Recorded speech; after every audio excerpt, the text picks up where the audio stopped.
Santi, I'm not wearing the shirt yet. I don't have you're it not yet. I wearing the will. shirt. I will get the shirt. I haven't been able to. I've been traveling. I'm sorry. I promise I will wear my I Love Latina, sorry, LA shirt.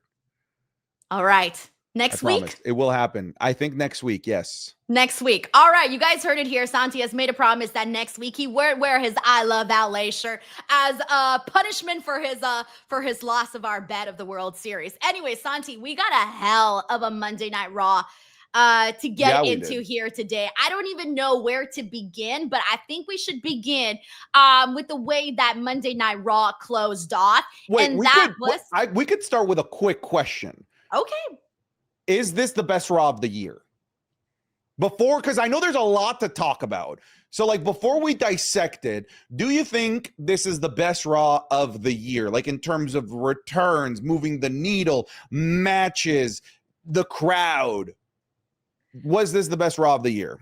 I did enjoy some of the earlier weeks that we had, like during the introduction to Netflix.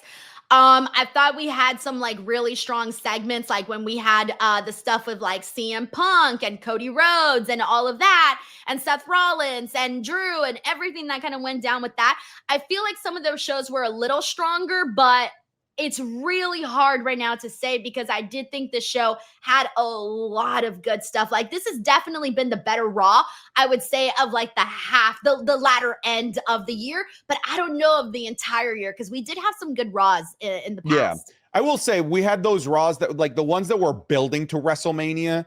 It's tough to compete against those because those are such consequential, needle-moving, important episodes of Monday Night Raw.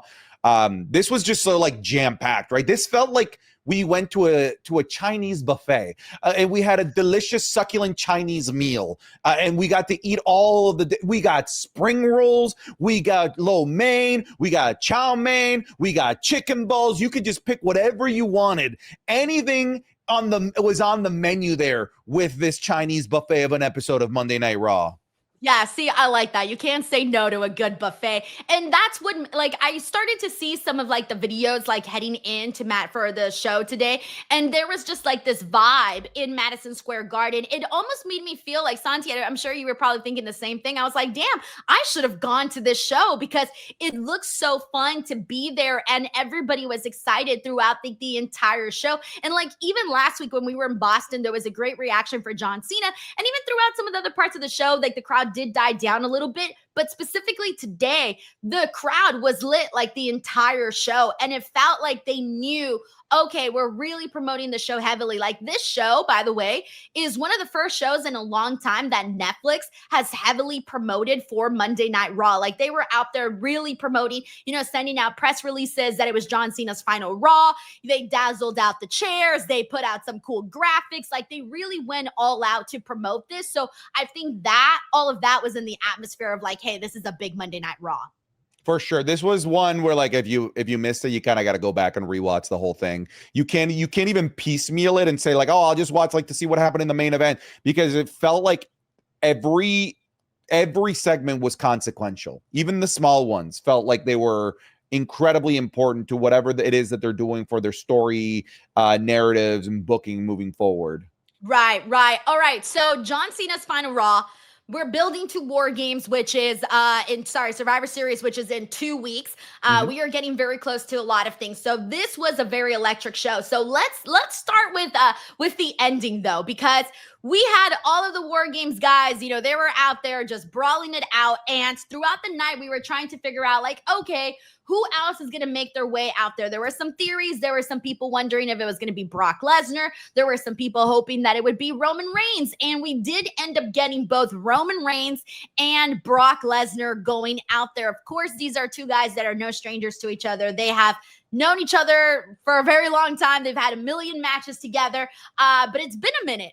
It's been a minute since we've seen them like that against each other in the ring. How did you like sort of resurfacing that and seeing these two, Brock and Roman against each other? I think it's a culmination of how this War Games build has been, in that there isn't one.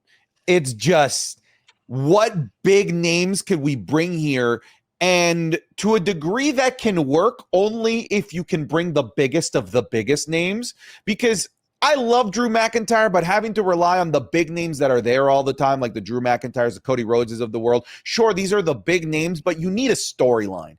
The only names to be added to this War Games match that might allow you to get away with no semblance of real narrative is literally those two. It is just Brock Lesnar and Roman Reigns. It allows WWE to bypass having to put in a cohesive narrative or an explanation as to why these teams have to go into War Games, because, Denise, it's just simply cool. It's just simply cool to have two of the biggest names in the industry, part-time or not, to be in the same match alongside this other grouping of characters that are there full-time, that are big names, up-and-coming big names like Braun Breaker and Bronson Reed and Logan Paul as well, with current big names like Cody Rhodes and CM Punk. So this really is just a big melting pot of cool shit that does work on me, even though I normally like having a good storyline. This works enough at poking my buttons at getting me excited for this. It's cheap, but it works.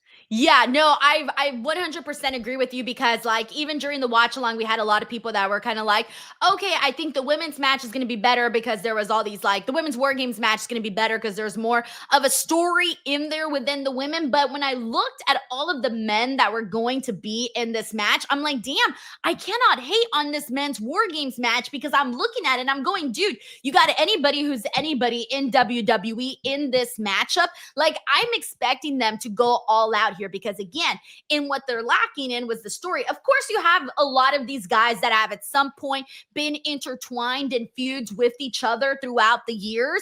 Right, that's great, but you know, there's no really rhyme or reason as to why certain people are teaming up with each other, right? Because like, even when you think about like CM Punk and Roman Reigns, like they're on the same team together, but the last we saw, you know, they were against each other in a match at WrestleMania. And, you know, we can tie all of these little things together, but there's no overarching story. But the reason, like you, that I'm sort of setting that aside today is because of all of the big names that are in here and the different types of wrestlers. So I'm kind of expecting, you know, these big moments in this match is what I want to see. And what I'm also hoping we get out of it is maybe some indication of potential feuds that we might see either resurface or continue following War Games. Like, looking at this list, like, okay, I want to see what more are we going to do next with CM Punk here, right? Like, what more is going to happen with Cody Rhodes and Drew McIntyre? What's going to be the deal with Roman and Brock? Are we going to continue that even further, or was this just for War Games? So I kind of have a lot of questions in regards to what we're seeing for the men's War Games. And I think that's fair. Like, you can look at Cody Rhodes, right? It was like immediately after Crown Jewel, which wasn't that long ago, where he cuts a promo saying, I'm done with the business of Monday Night Raw. I'm done with that drama. I'm only going to focus on SmackDown. And then what happens on Monday Night Raw last week? People are getting beaten down, and Cody Rhodes making the save for no reason. Like, to face off against the faction that he does not have any history against, really, aside from the Crown Jewel match against Seth Rollins. Cody Rhodes' inclusion on here is the most baffling one, really, if you really want to break him down in terms of he's buddies with Jay. Great. That's a fantastic reason. That's literally it. Like, he was tag team champions with Jay 2 years ago. Yeah, sure, War Games, run with it, book it. But it makes sense to have Cody here when you have all these other names. Yes. So, like I said, I go back to my initial point. Because of how stacked this is, because of what a succulent Chinese meal of a buffet this is, I'm willing to bypass what I normally would be really rigid on, which is wanting good booking and storytelling. I'm willing to see it off, because this feels like an insane NBA All-Star game. Yeah, that's exactly what this feels like. And also, I like it can't suck. Like straight up, it can't. When you got all of these names like this, it just can't suck. So we're expecting a good War Games match and a great War Games match. Anything less than that, we're gonna be like, what the fuck? Like you got all these people in here, you gave us a mid War Games match. You cannot do that. So we got that going for us. Before we get into the women's War Games, we do got Infamous Raider Loco here who says, wait, Denise wearing the hoops too? Girl, loving it. Thank you so much, Frank. We got Jacob Tatum here who says, do you think WWE made the right decision to make Maxine Dupree the new Intercontinental Champion, or do you think Becky should still have the title? That was another really big moment that went down on the show. The third match between Becky and Maxine kind of made you think, I think there might be a title change here. We were also anticipating AJ Lee. She finally came out. She ended up being the distraction for Becky. Now, I have two thoughts on this, Santi. First and foremost, I'm happy for Maxine. Very happy she won. I think she's a sweetheart. It's hard to root against her, but I did not like that Becky was taken out by a crossbody. It just felt so simplistic. I have seen Becky go to war with so many of the greats of women. So to kind of see her get taken out like that, it just felt too simple.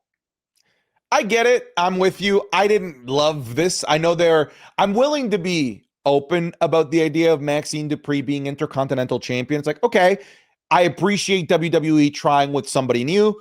Let's see, sink or swim. Let's see where it goes. If you really want a very logical silver lining as to why this is exciting, is the Women's Intercontinental Championship picture is wide open, right? With Becky Lynch, she's such a legend that it was so rigid. It was tough to be able to be a realistic opponent to a Becky Lynch. So taking the title off of Becky Lynch in a shock like this and putting it on Maxine Dupree, it opens the door for literally anybody. If you told me it's like, Ivy Niles up next, all right, let's do it. Let's try it out. It opens up the door for the entire roster. That to me is the big benefit of a Maxine Dupree, while also, let's trying out somebody new there. I didn't love the finish, if I'm being honest with you, because even in the backstage interview, it still felt more about AJ Lee than the new champion. With AJ Lee's return and the big face off there as they're looking at each other. And it just felt like Maxine's celebration and her winning the championship was secondary to, fair enough, two significantly bigger stars in AJ Lee and Becky Lynch. But my honest opinion, I would have just kept the title on Becky Lynch. I would have liked AJ Lee versus Becky Lynch to be for that Intercontinental Championship. That was going to be my next question. Were you expecting that? Because this whole time, that's where I thought this was going to go. But with the IC title involved, I mean, they can continue AJ Lee and Becky. Yes, of course. But now without the IC title in it, it makes me wonder like, okay. I thought like the whole point of this was for her to take her title because, we had seen those moments where AJ Lee was raising the championship belt, where she was eyeing the championship belt. So for many different reasons, I thought that's where they were going to go. But you are right. And this does open a lot of new potential feuds for Maxine Dupree, which that is going to be exciting. And now she's going to have this like additional pressure of like, hey, being champion and what she's going to look like being a champion. Because here's the thing, she looked good, but she was in there with Becky Lynch. Becky Lynch is top tier. Now she's going to be in there with different types of girls of different types of levels. We'll see what that looks like, but I'm excited for Maxine and let's see where this goes. Thank you, Jacob. We got Bob Ross Jr. here who says, I'm not going to lie, I got so much flashbacks from past matches when I saw Roman versus Lesnar stare down. I think I saw remember their SummerSlam moment when they brought in that big giant the tractor. The tractor, yeah. That flashed into my mind. I think that was the first thing that I thought of. Thank you, Bob. We got Luis Arturo Mendez who says, damn, both the men's and women's War Games teams look loaded this year.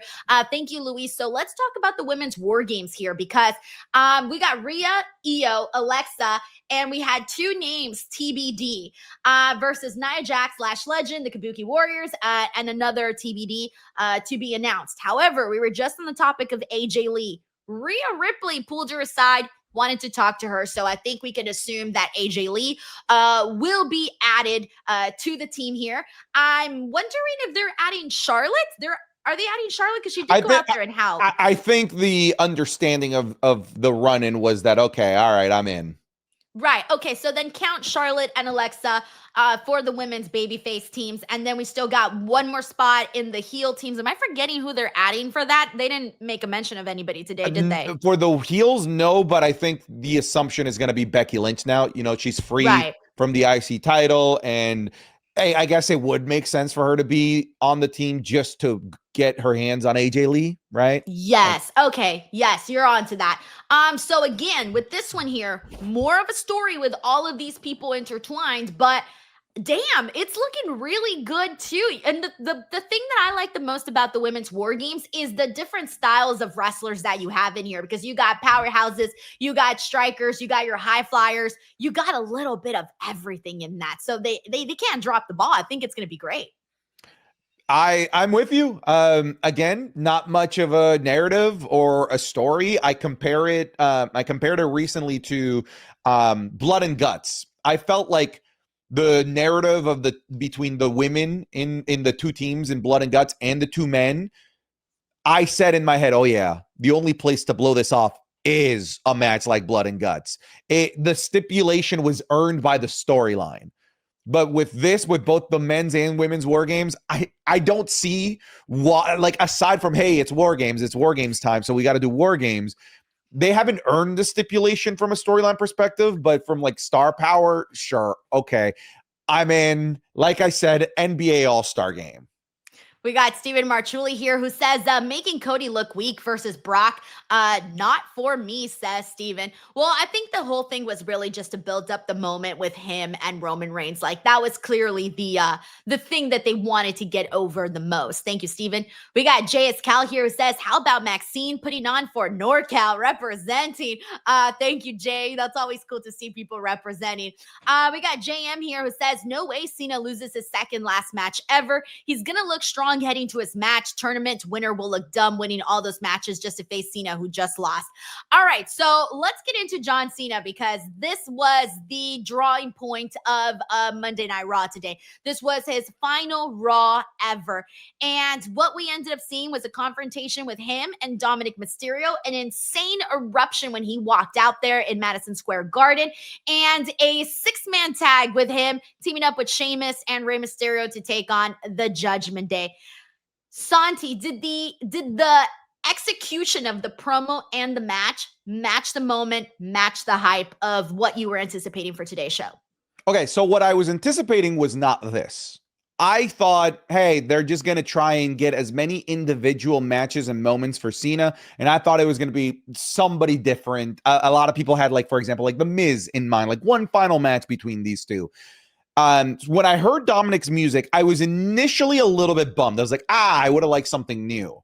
But the more that I thought about it, the more I actually now have come to appreciate WWE's attempt in the short amount of time that Cena has left to actually make a program with Dominic Mysterio. Rather than doing one-offs with different heels here or there, it's very clear that they're using this program to elevate Dominic Mysterio as much as they can in the little amount of time that they have with Cena. So when I look at what's the most valuable thing that WWE can do with these short amount of time that they have with Cena, it is to elevate in the long term a guy like Dominic Mysterio, as opposed to focusing on small fan servicey moments. We got the fan servicey stuff with the six-man tag match. Really cool to see Finn Balor and John Cena and JD McDonough and John Cena in those moments, but we got to see the fan service moment of Sheamus getting his moment with Cena, Rey Mysterio getting his moment with Cena, all while still being able to build to something bigger,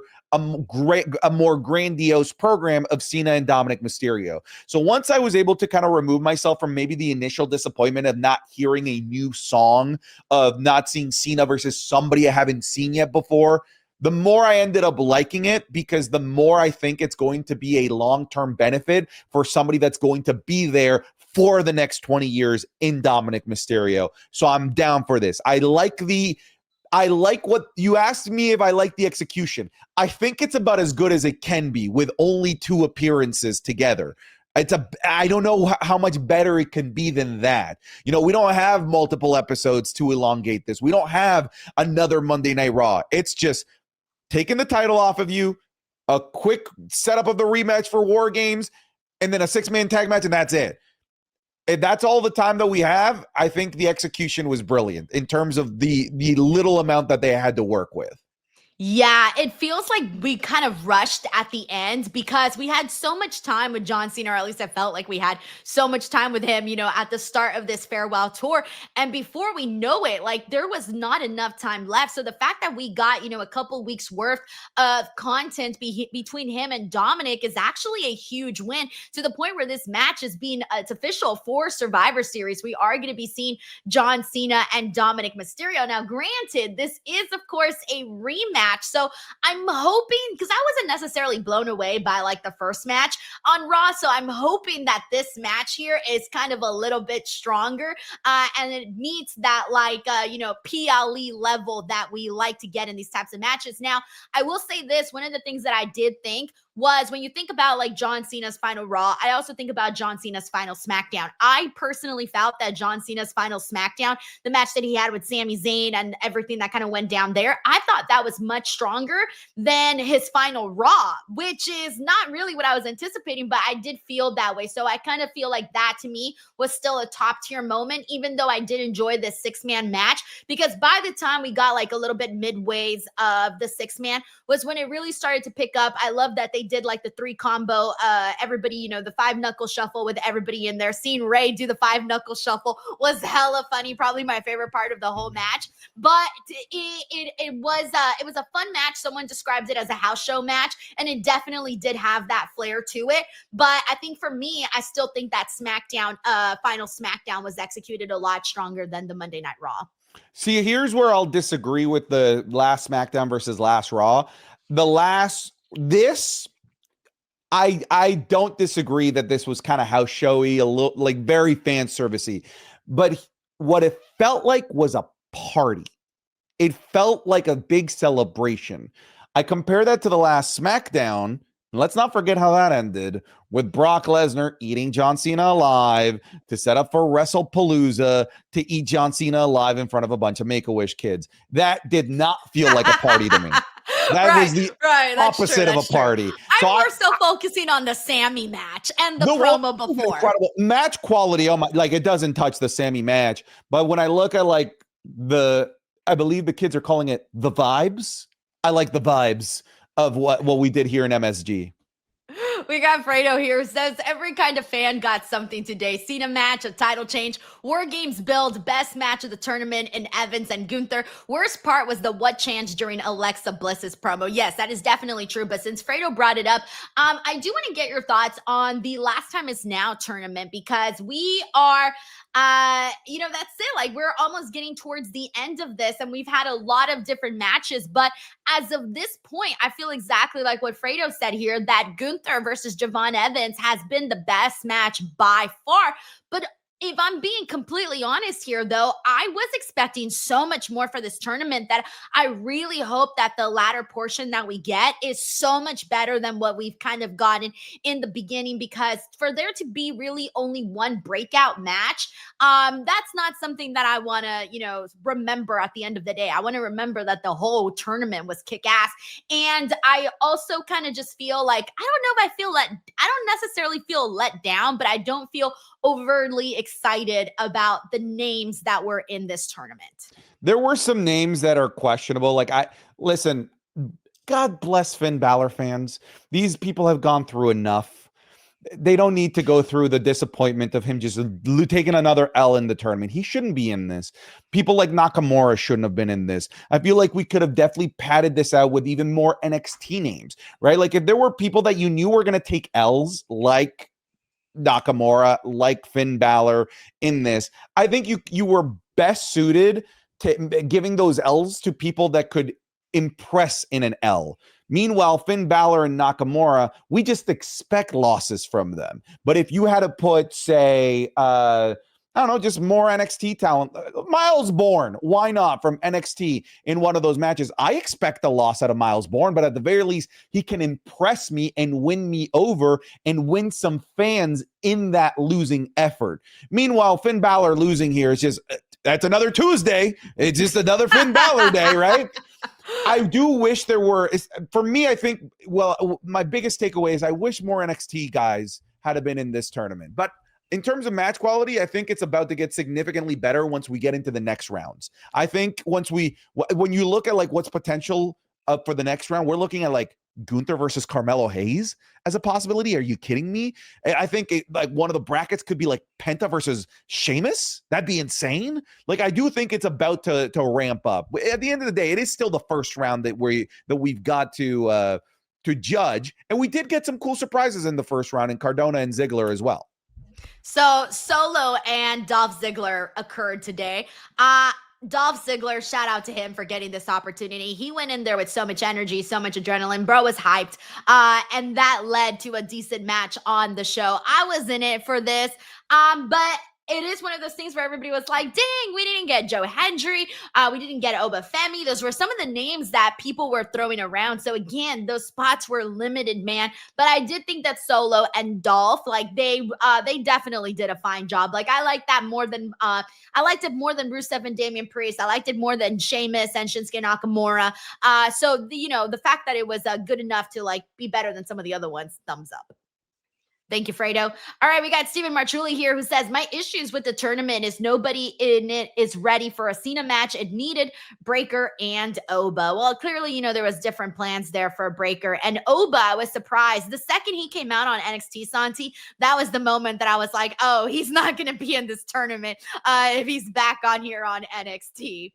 Thank you, Steven. We got CJ here who says, I think the men's Wargames match has to be good. We know the bias booking the men get. It'll be the main event. It's featuring the WWE and World Heavyweight Champions, the biggest star in Reigns, etc. We could expect quality in that match. No, I think so too. I think that in fact, I almost feel like, and I don't know if I'm right on this one, but I do feel given all of the star power, I actually think the bar is set a little higher because you can't go in there with all of these guys and give us a mid Wargames match. No, you got to give us a top tier stuff because these are all top tier guys.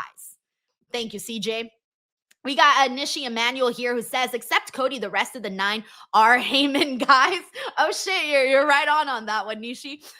We got JJ Castillo here who says, that was an amazing Raw tonight. Cena's final appearance, Maxine winning the IC title, and AJ and Roman Brock returning. The crowd in MSG was on fire. The War Games match is heavily stacked. JJ, thank you so much for sending all of this in, and I'm glad that you enjoyed yourself today for Monday Night Raw.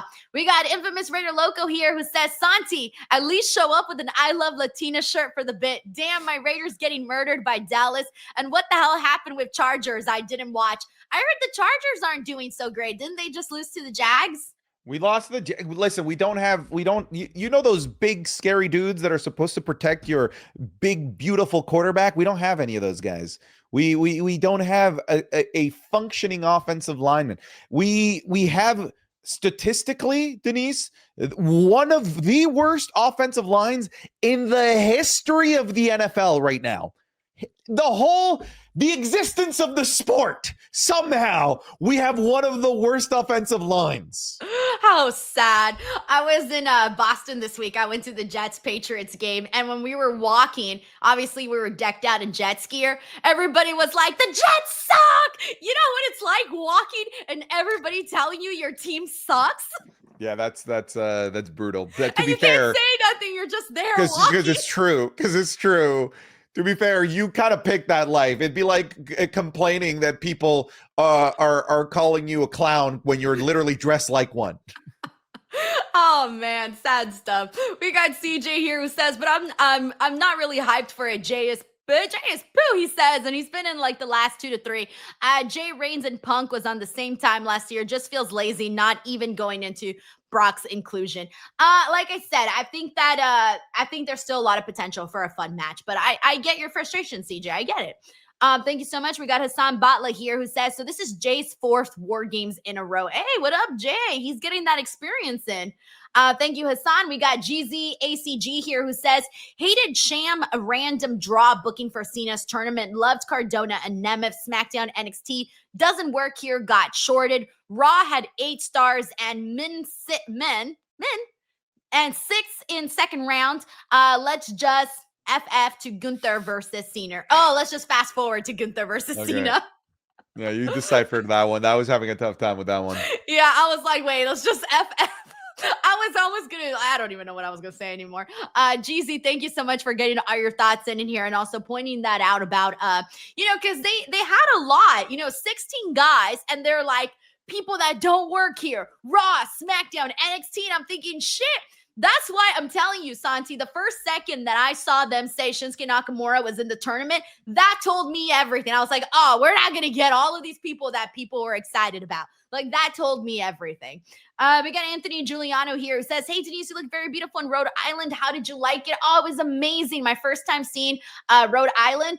Have you ever seen those, like, Rhode Island mansions, Santi? Oh, yeah, that's where, like, I've always thought that, like, oh, that's where they hunt humans. The Rhode Island rich people, they have like their big palatial estates, and like, yes, the only game better than boar is human, and they just like do human hunting. That's what I imagine the rich people of Rhode Island do on their Sunday mornings. Yeah, no, I did notice that. Like when I was there in Rhode Island, I was in Newport by the mansions, and I was in that little walking district, and I was like, oh yeah, we're in different tax brackets. Yeah, they're hunting humans. But when I saw the houses, I was like, fuck, why the life is not fair. This house is so beautiful. That's right, Anthony. folks. More super chats so that Denise can start hunting people Let's go. In where was it? Newport? Newport. Yeah. Also, by the way, I think because I was at a gift shop and I was buying a book, okay? Santi, I think I got like kind of profiled there for a second because this girl was staring at me because I was taking a picture of this book and me with the book, but like I was going to buy it. Like I did buy it, but she was staring at me like, is this girl going to buy the book? And I was like, why are you looking at me like that? I felt offended. I was like, I'm buying the damn book. And I bought the book. Do you think she smelled the pour? Santi, you took the words out of my mouth. Yeah. I told my husband, I think they smelled the poor in us. I literally said that. We smell like poor people. And I was like, I felt it. And you can tell, like, we looked very different from everybody there. All right, we got CJ here who says, now the women's war games, even despite having some repeats like Rhea and Io, but at least it's not got their main champs and has someone new like Lashes refreshing, AJ Lee teased, etc. I would have been disappointed if Rhea and Io weren't in that war game. So I think they definitely had to be in there. Thank you, CJ. We got Anthony Giuliano here who says, Santi, it's been 16 days since the Blue Jays lost the World Series. How are you feeling? Let's go Yankees next season. I'm still in a glass case of emotion. That was our WrestleMania 39. Just wait. WrestleMania 40 next season for the Blue Jays. We got Amy Strauss here who says, just dropping in to tell y'all, Duval at Santi. To y'all, Duval. Yeah, Amy tried to send that at the end of my YouTube live stream. I ended it before I could read it. Thank you for coming here and sending that. That's basically just roasting me of the Jags beating the Chargers. That's a Jags saying, Duval. Bro, you're always getting roasted. That's my life. I root for losers in sports. That's clearly what happens. JJ Castillo here says, I got a bit emotional seeing Cena appearing on Raw for the final time. I'm seriously not ready to see my childhood idol retire on December 13th. It's getting closer and closer, man. I already know Sportskeeda is getting ready to write that article about Santi crying. Yeah. Wrestling content creator balls his eyes out. Dude, I wouldn't be surprised if their next headline is, during John Cena's retirement, YouTuber Santi's app shits his pants. Like, they're just making I would frame things that. up. I would print that out and I would frame that and I would put it on this wall. I can't stand Sportskeeda. Fuck you guys. We got PWS here who says, Santi, you forgot someone still in the tourney. Jey Uso. Oh my God, there's still a chance that Jey Uso can win this. Stop. Oh, yeah. I'm assuming that's what he's talking about. Yeah. Yeah. Okay. Sorry. I took a second. We got Rounded Leo here. He says, I'm sorry. I knew this tournament was going to suck. Won a final match with Cena at a boring Saturday night's main event means nothing. It's crazy. It's not a WrestleMania. I think they're just trying to make Saturday night's main event a bigger thing. I mean, we've now had Goldberg's retirement there. We had CM Punk win the title at Saturday night's main event. So things are looking up for Saturday night's main event as of late. Sure. Thank you. Leo, we got Infamous Raider Loco who says, I'd rather Finn win face Cena. It's new, not Gunther. He also says, Santi BS, I have to argue our offense is the worst. We got Anthony Giuliano here who says, I hope no one gets injured in War Games next year. Was bad. Bronson Reed broke his ankle. Jimmy broke his finger. Yeah, of course, we never want to see no injuries. I'm with you. We got Issa David here who says, why is this bum on the post show? Where is Sancho? I'm sick of War Games matches. No match between Reigns and Cena one whole year and not one match. Santi, are you going to state your defense? I don't know who that is. Yeah, how sad. How are you not going to acknowledge Sancho? I'm sorry, who? Wow, Santi, wow. I hope you never do this to me. Now I know what to expect. We got Infamous Raider Loco who says, Denise can help me. I'll give fucking my life. I don't even know what I just read. Thank you, Frank. We got Jeezy here who says, I was stationed at the Navy base in Newport. Spoiler alert, those mansions belong to old slave-owning plantations. Hashtag the more you know. Yeah. Wow. My friend has a theory. The more pillars a home has, the more slaves they owned. And I'm like, oh, I think you might be onto something. Like homes with pillars. I'm like, oh yeah, I could see that. That screams old wealth that wasn't acquired. Let's say they didn't become millionaires with crypto. Let's say that. Wow. That's crazy, man. Thank you, Jeezy. We got Hassan Batla here who says, I don't mind Finn jobbing anymore. He seems to be having fun. LMAO, happy Thanksgiving, guys. Hey, if you're jobbing, at least have fun with it. Thank you, Hassan. We got JS Cal here who says, Denise, what's going to be your last Cena stream? What do you mean? Like the day of? So they're talking about, because Jay is one of my viewers. He's pointed out that this is my last stream where Cena is going to be there, because I'm going to be at Survivor Series and I'm going to be at the You're going to be at Survivor Series? I'm going to be at Survivor Series too. Hey, okay. Well, we got to link up. Okay, well, but you're going to be at John Cena's retirement? Yeah. Okay, that I won't be at. So I will be at the John Cena, here for John Cena's retirement. Thank you, Jay. We got CJ here who says, speaking of Jay, why is he even in the Cena's tournament? He's got a whole War Game storyline and he's beating The Miz, who actually has history with Cena.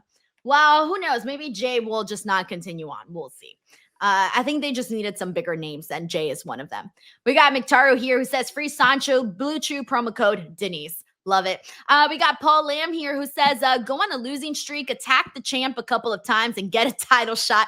Lazy booking. Don't buy the Nikki Steph feud. Hope it's over after SummerSlam. I'm sorry, Survivor Series. So we do need to talk about that. Stephanie was going to do an in-ring promo with Jackie, and instead Nikki came out and attacked her. It wasn't the best attack. I would have liked the attack if it was gruesome, if it was a little bit more violent, but she kind of just like popped her with the mic and then that was it. I think that was the only part that I didn't love. But how'd you feel about it? Yeah, it's like, okay, you hit her once and then now you like hold her by the hair and now it's Stephanie's like paralyzed and can't fight back. Yeah, I didn't love that. I think I'm weirdly more okay with this feud than a lot of people. I'm more willing to accept Stephanie versus Nikki as like, hey, this is just an appetizer until we just think about all of the women that are in War Games right now when they're available for singles feuds with Stephanie Vaquer. That's what I'm hanging on to. And we need feuds between now and then. So I'm okay with the feud, but this was a really weak statement from Nikki Bella, especially more so a very weak follow-up from her heel turn, especially in MSG. I think like a dirty, evil attack with weapons would have really landed with this crowd. Yeah, like when Charlotte ran in there with her kendo stick, whooping everybody, like even that was like so much more cooler. I think they should have done a stronger attack for sure. Thank you, Paul. We got Big Hoss here who says Mello answers the U.S. challenge.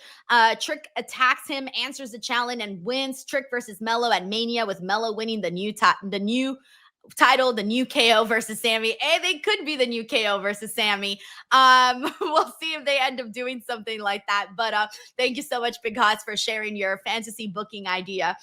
We got Bob Ross Jr. here who says, I'm honestly glad that Becky isn't IC champion anymore, because it was time to do some better things like feud with Stephanie Vaquer and AJ Lee. Well, let's see if they got to finish this stuff off with her and AJ first and foremost. Thank you, Bob. Alrighty, I'm all caught up there. We covered all of Monday Night Raw. Folks, that is it for us here today. Unless there was anything I missed, think we got it all. Santi, how you feeling? Good? Good? I feel good. I'm good to wrap it up. All right, let's wrap it up, everybody. Santi, where can the people follow you and support you? You can find me over on youtube.com/Mr. Santi Zap. Any and all social media pages I'm going to be on making wrestling content. So go check it out. Sweet. As for me, youtube.com/Denise Salcedo, on Twitch, Hollywood Denise Salcedo, all social media @ Denise Salcedo. Hope to see you guys there, and we'll catch you guys on the next one. Bye, everybody. Take care.